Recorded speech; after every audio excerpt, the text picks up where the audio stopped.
I guess where I'm going with this is that seeking to quieten the noise, to find some self, to some ownership, some sovereignty of your own thoughts without having to process them against the constant backdrop of just the madness and the speed of the modern world.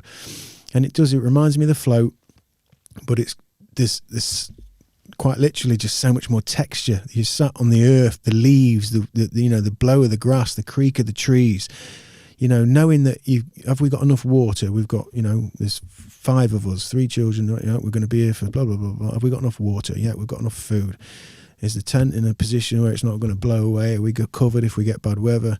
And it was amazing with the family, just seeing the children just playing. There's no screens, there's no nothing in that environment. There's just literally the nature of the instincts to connect with your environment, and also the nature of nature, and it's beautiful. And I kind of had these visceral feelings, and I said to Dave, I was watching him, I was walking behind him through the woods, and he knows where he's going, and he's chopping his way through bits, and I'm just making sure I keep up, and I've got my bag on my back following him.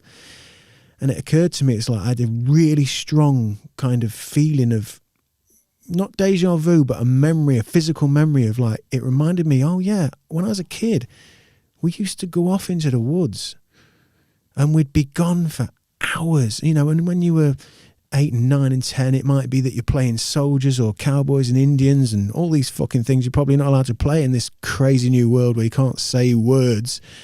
But yeah, we used to be lost. We'd be gone for hours, and the magic. And you might find like an old magazine. If you were lucky, it might be a jazz mag. But you would find something that, and when you found it, it was almost like, it might be an old pair of boots or an old newspaper or like some sign of life. And you'd think, fucking hell, who was here and what was this? And I always had those feelings, and it came back to me so strong when I was following Dave through the woods. Like, yes, this is in my DNA, this is in my memory. We did this. We spent hours in this environment just exploring, making dens, playing soldiers and what have you. So seeing my kids running around in this modern world in 2020, where the constant battle, I guess, for new parents is trying to moderate screen time, moderate digital connection, and keep the pace at something that is somehow in touch with something physical, something meaningful in that way. So that was glorious. And that led me on to going out with Dave further afield. We went out, just us, we went over to the Peak District, and we went and did a quite a big climb, like a 3-hour climb to a top of a fell. I think it was Wild Boar, somewhere near, I forget. He'll remind me, and that doesn't do anything for you right now, but it was another experience of just, I had another real epiphany following him up. This time we're going up, we're scrambling, we've got to go up rocks, we're going across kind of at points just kind of quite a delicate stream, and at other points quite a strong flowing sort of waterfall-esque, rocky, noisy. We're in a valley, and you're kind of aware, it's like, shit, if I make a wrong move now, if my ankle twists, if my knee goes on, we're kind of like, and I'm really aware of that. But it happens again where I think he forgot his, we kind of got so far up the mountain that we'd gone past the last source of water, and David forgotten that he wanted to fill up his pouch with water.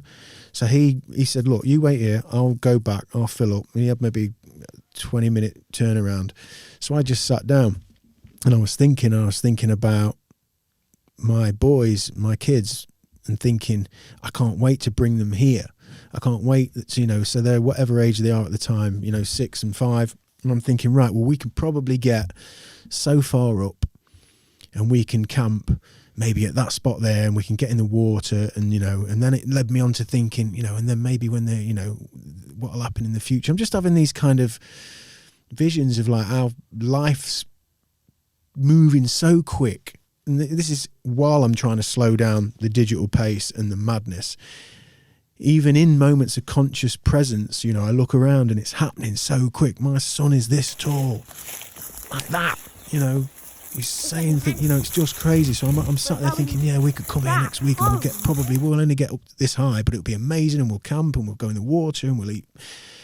And then I'm thinking, you know, then I get excited. I think when they get to like, you know, 10 and 11, we'll get up halfway and we'll be able to see this, and we'll be able to, you know, and then the conversation around the fire will be different, and we'll be talking about going to big school. And then I was having, and almost like the float, you know, sometimes in the float, for people who have done it, and if you haven't, 10% off code word chew, get yourself to Go Deep Flotation. You can fucking visualize and manifest things. And I was having it happen halfway up this mountain while I'm waiting for Dave. And then I could imagine them getting to like 15, and the conversation, and, you know, and maybe they're meeting girls, and, you know, their voices are broken, and we're still around the fire, and all those preceding years have helped to cultivate whatever's happening there, because now maybe in my little mind, these years of going out with Dad and doing a bit of nature stuff and mooching and climbing and building and creating and fires has kind of bonded us in some way. And then I had this sadness come over me.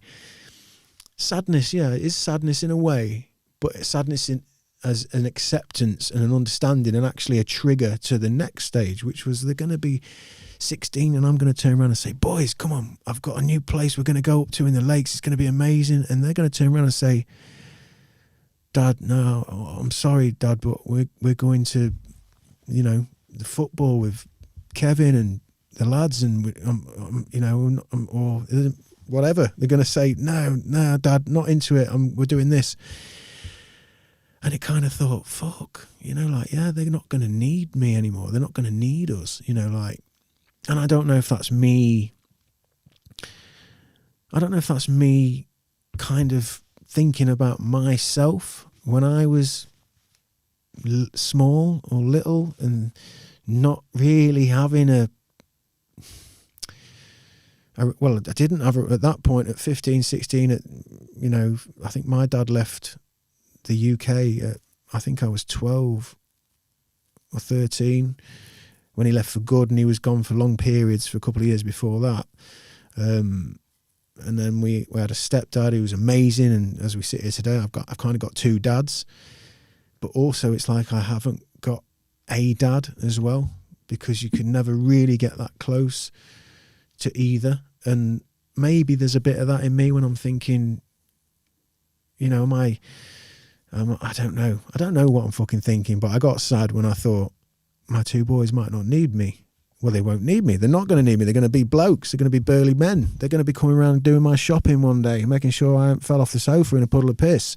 So yeah, that came over me. But then I guess as the sadness kind of came over, I thought, no, because that's beautiful, because hopefully all of these trips, all of these moments, all of these grains of sand that are going to create that beach, or whatever it is, the pixels in the picture, the strokes on the oil painting, whatever, each one individually, they come together and they create something. And then I was happy again. And then I felt like, no, because that's what this is. And I think that's the battle I'm up against all the time. And we've talked about this, Aidan, a lot. You know, like the existential worry of like, what is it? You know, am I a nihilist? Is there supposed to be something better all the time? You know, we've been kind of herded and conditioned into the idea that we're always aiming at something else. And I'm this getting outside, coming of age, having my own kids, looking back at my upbringing and seeing maybe where things could have been much healthier, and trying to rectify that in this path. I sometimes think, you know, don't look past things, you know, like the moment is now, isn't it? It's the simple, whatever it is, you know, collecting some firewood with your 6-year-old or your 5-year-old coming saying, put me on the rope swing again, put me on the rope swing. Like, this is the moment, it's this. So yeah, in the end that came over me, that was like, no, this is all the right thing. This is what it is. Provide the experiences, be in the experiences, be present, and then one day when they fly, they'll fly whichever direction they go. And, you know, someone told me once, you know, they'll go and it'll break you, but they'll come back. So I had that on the side of this mountain. And then Dave pops up with his Yorkshire humour, and he goes, I said, nice one, mate. Fucking hell, you're mad. Like, you've just gone down and up there twice. And he went, I reckon I've left my shades down there. I said, you're fucking joking me. Tell me you're joking me. And he just goes, they're not on my head, are they? I was like, no, Dave. He's like, hold me bag. And he went off again. And this time I sat there and I was just laughing to myself still. And I thought, you know what? Let's put the thoughts to one side, and I had a bag of crisps.